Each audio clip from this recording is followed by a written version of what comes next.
Hi, I'm Linda Watson with Cook for Good. I'm here at the International Association of Culinary Professionals with one of my heroes, Dr. Neal Barnard.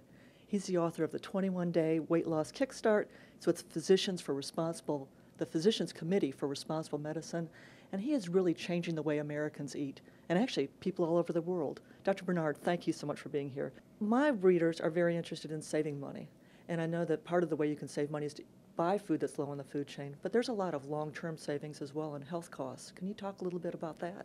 Well, if you look around the United States and frankly the rest of the world, people are on more medications than in the past. The most popular are the cholesterol-lowering drugs, as well as blood pressure drugs, diabetes drugs, and people are not necessarily just on one or two. They can be on a whole sack full of drugs at any given time.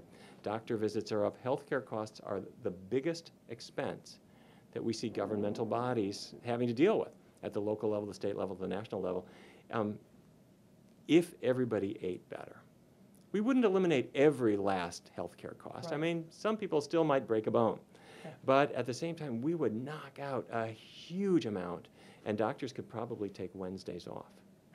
Now, at another session we had Adam Gopnik was saying that lentils and beans were peasant food, and that as soon as someone had a chance to get away from the food of deprivation, as he called it, that they would go back to eating hamburgers, and that really this was aspirational to eat meat. Can you talk about that?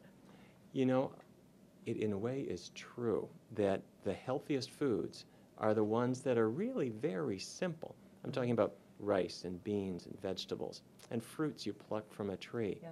And if you look at sort of what not to do, you look at the model of affluence. When a celebrity really hits it big and their movie is out and whatever, what happens? They get into alcohol and cocaine and really unhealthy foods, and they end up, being in the headlines somewhere.